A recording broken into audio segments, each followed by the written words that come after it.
I'm reading your comments, guys. Keep the comments coming. It's hilarious. It's bad, but it's hilarious. I mean, all you can really do is laugh, right? So please keep commenting. It's because it's hilarious. Everything I'm watching right now is 100% grade A stuff.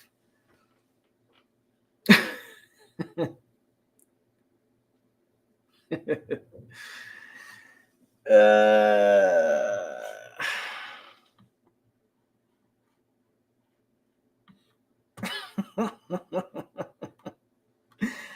Hey, shout out to Luke Croman, man. True freshman coming in this thing, and he's put a couple balls on the money, man. And I don't know. We continue to talk about number one, and he continues to drop passes every week.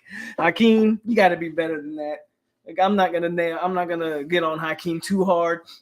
Young player still, and he heard footsteps. He looked directly at the safety. Bro, you a big receiver. Take that lick. Don't be scared to get hit. Especially in today's football, man, you would have got a targeting call or something like that, man. Catch the ball. But again, I'm not going to – you got to catch it. You got to catch it. There's no excuse for it. But it's not to the point where I am with number one. Like, I don't understand why we keep putting number one on the field. He drops a pass. He drops critical passes every game. So shout out to Luke. Brock, what the hell happened? You know, I'm not going to apologize. I have a slight apology, and it's not necessarily to DJ because DJ, you still suck. But I will apologize to DJ for thinking that majority of the problem was you. You were a problem. You weren't the problem. The coach is the man. Y'all ain't gonna like it. Well, those that want to defend and look, players got to play. Don't get me wrong, man. Malik Benson, like players do have to play, but when it's a theme in your position group, it's no longer the players. What did they say? You're either coaching it or you're allowing it. So Ron Dugans is either coaching how to drop the ball, like he's literally in practice telling you, man, this is how you drop a football, or he's simply allowing it. Dugans should not be allowed to catch the bus, plane. I don't know how the hell they got to North Carolina. He shouldn't be allowed to board it. He should hitchhike home. And by the time he hitchhikes back to Tallahassee and gets to his office, should be cleared. His stuff should be on the side of the road, and he should go find another job. Like, Dugan should be fired. Fired immediately. Immediately. Ron Dugan should be fired immediately. You had 2 weeks to prepare, and this is how it happened. Brock Glenn, what the hell happened to you? A lot of this stuff, guys, I can really only do but laugh. Matter of fact, I'll read some more of y'all's comments because that crap was funny. A lot of the stuff y'all were saying was funny. Let's see. I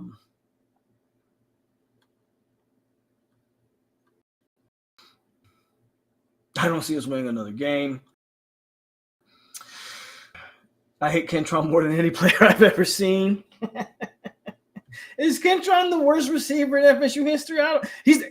Kentron has to easily be the worst player to ever wear number one. Is there a worse player to ever wear the number one? Please let me know. Let me know. Defense played okay. I mean, I think number 9 has played an exceptional game today. Omar Graham has came along this year after being absolutely god-awful when he started the season. He played well against Clemson. I don't know if you guys remember us talking about how he played against Clemson. Omar Graham has played well today.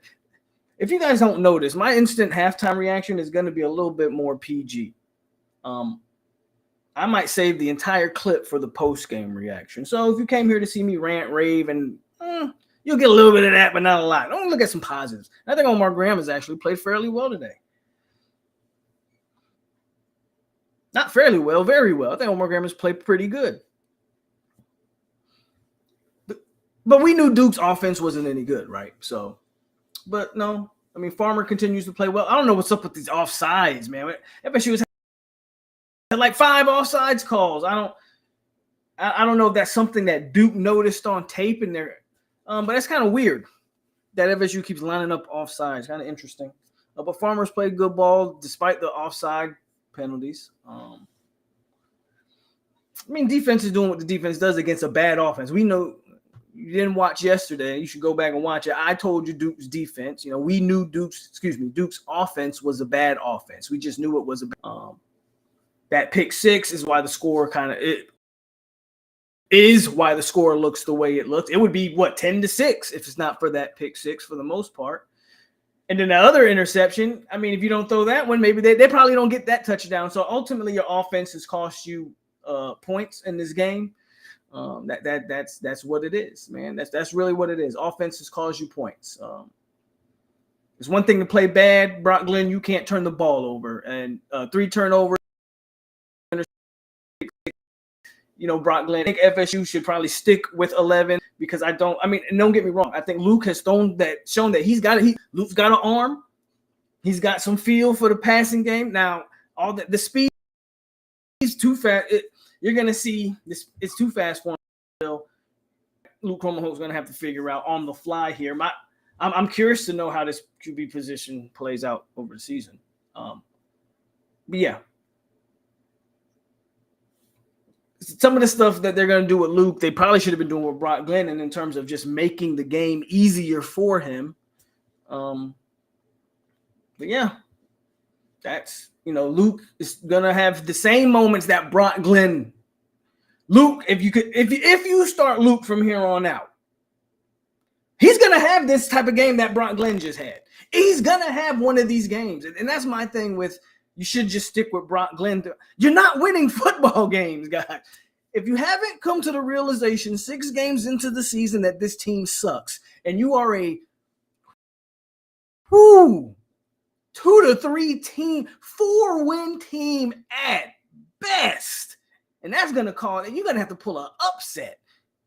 If you haven't come to the realization that this is the worst team in history in year 5, again, that's a whole nother conversation. Then you're leaving, I don't know, blind hope, blind faith, whatever you want to call it. Oh, we got to give us the best chance to win. No, they don't. I mean, and even if they do, what a 10%, the 10% chance to win goes to a 15% chance to win. Like what? Those margins are minimal. It doesn't, what I'm saying. So, yeah, I'll read some more guys' comments so I can laugh some more though.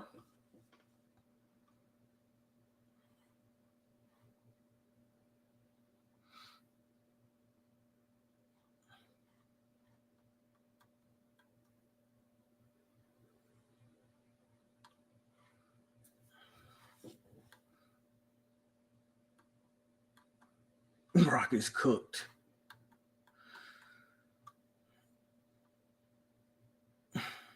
Keep Fuller, fire Mike.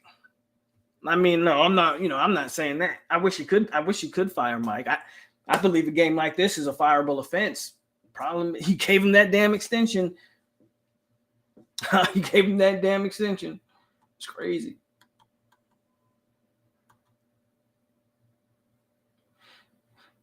I love, I love ration. Exactly. Why? This is why you can't get on Hakeem. How many targets has Hakeem got even going into this season, let alone this particular game? They throw him twice a game. He need to catch it. You got to catch that ball. You got to, whatever. But damn, 2-year player.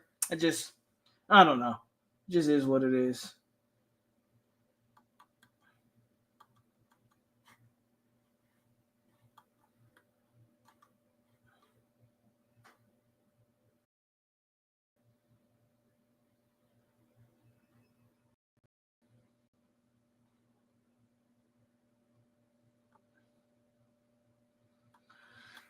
You guys are angry. I don't blame you. If you're a Florida State fan, you have every right to be angry. You have every right to be. Every right to be.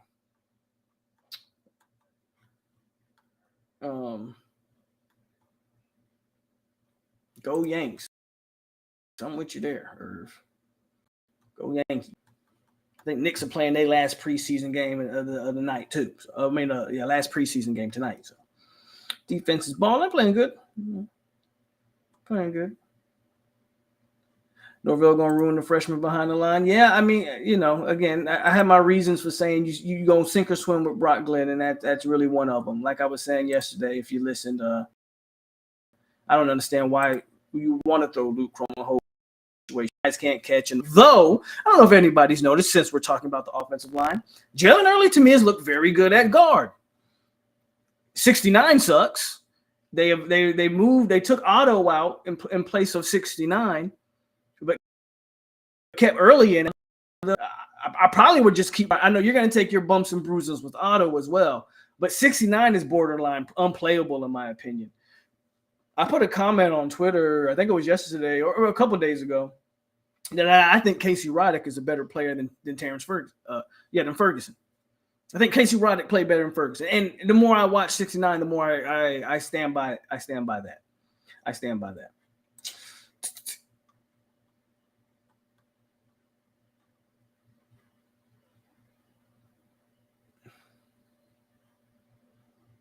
I mean, if I was Manny Diaz, I wouldn't let Luke, after seeing a couple passes that he has made, where it looks like he's got a good feel, he's got some good touch, got some good zip. If I'm Manny, I don't let that young quarterback get comfortable with what he's seeing, because he's not comfortable with what he's seeing. He ain't been in that situation against that just Division I college ball speed. If I'm Manny Diaz, I keep pressure in his face. So I would blitz him. FSU going to come back? Well, maybe, Ronald. Who knows? I wouldn't bank on it.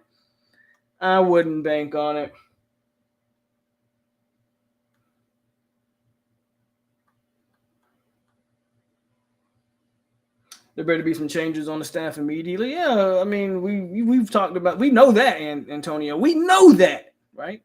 We know that.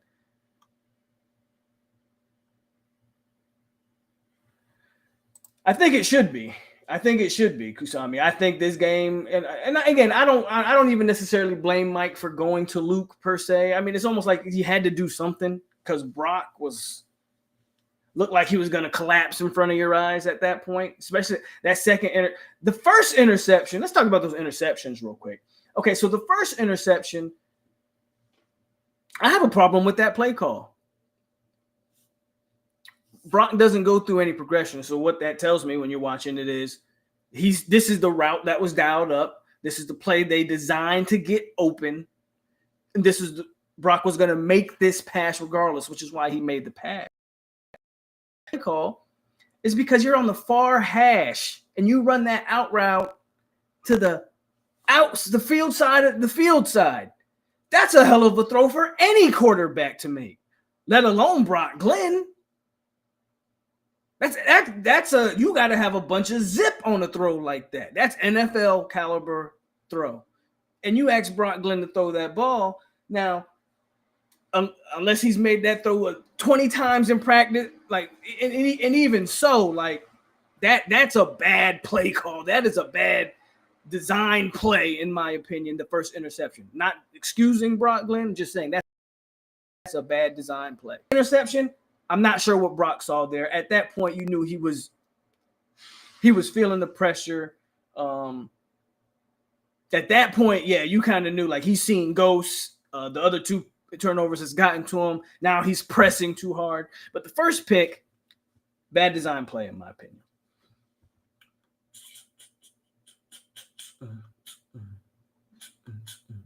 What's going on, Pat? What's up? Everybody tuning in, hit the like button. This is the instant halftime reaction. It is what it is, man.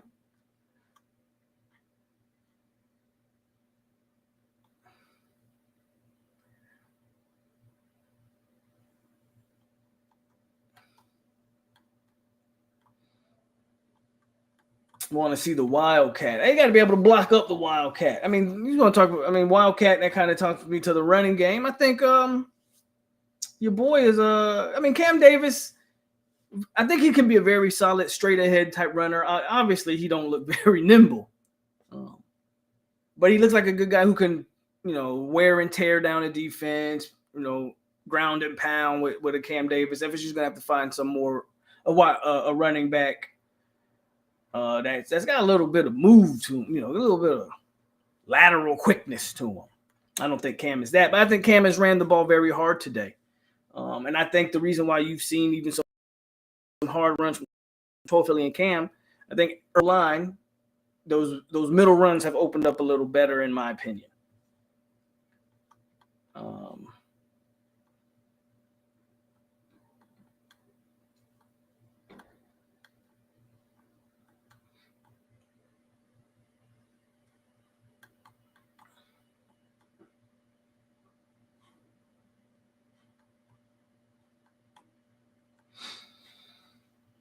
Yeah, I mean, we know Mo. I mean, at this point, there's no point in like talking about Maurice Smith, right? We know about Maurice Smith. I'm just reading y'all's comments as I go down.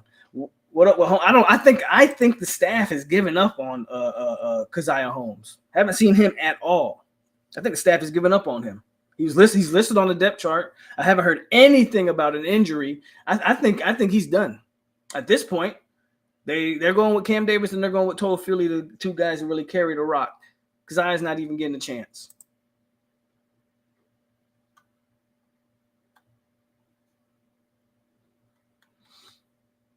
What's up, Ricky? No, absolutely, you can't be late. You can't be late on that route at all. That ball has to be out, and it has to be out fast. And everything about that route was wrong. Everything about that play, I think, in my opinion, was wrong. You want to dial up a first down, you could have came up with something better than that. And the reason why I blame the coaches, because like you should know your quarterback. You should know if he's capable of even making that type of throw. This is the thing that I continue to say about this offensive staff is it's like they don't know on offense who's capable of doing what. So everything, one of the major problems with this offense, despite the drops and despite obviously the offensive line having its struggles, if I ask anybody in the chat right now, what's our identity offense? What's our identity? What are we even trying? What kind of offense are we even trying to be?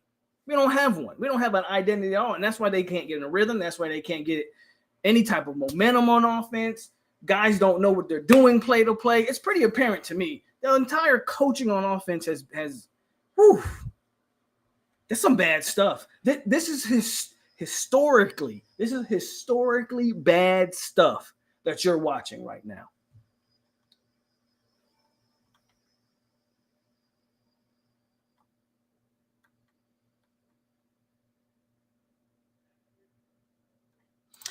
But that's my point, though, Broward County. That's how you know the play was dialed up the way the play was. Because you're right. If you actually go back and watch the replay, I didn't know it was Ja'Kai, but I know there was a player. It looked like actually one of the Duke defenders falls, and there was a player open over the middle. Easy throw for Brock to make, right? Player open. He never even looked because he was never told to look. That play wasn't designed for him to look that way. He was going to Jaylen Brown on the outright the entire time. That's on the coach, man. I'm not knocking I'm not giving excuses to the player. He's got to make, you got to try to make the throw, but that's on the coach. That's on the coach. You got to know what you guys can do and what they can't do. Anyway, the game's back.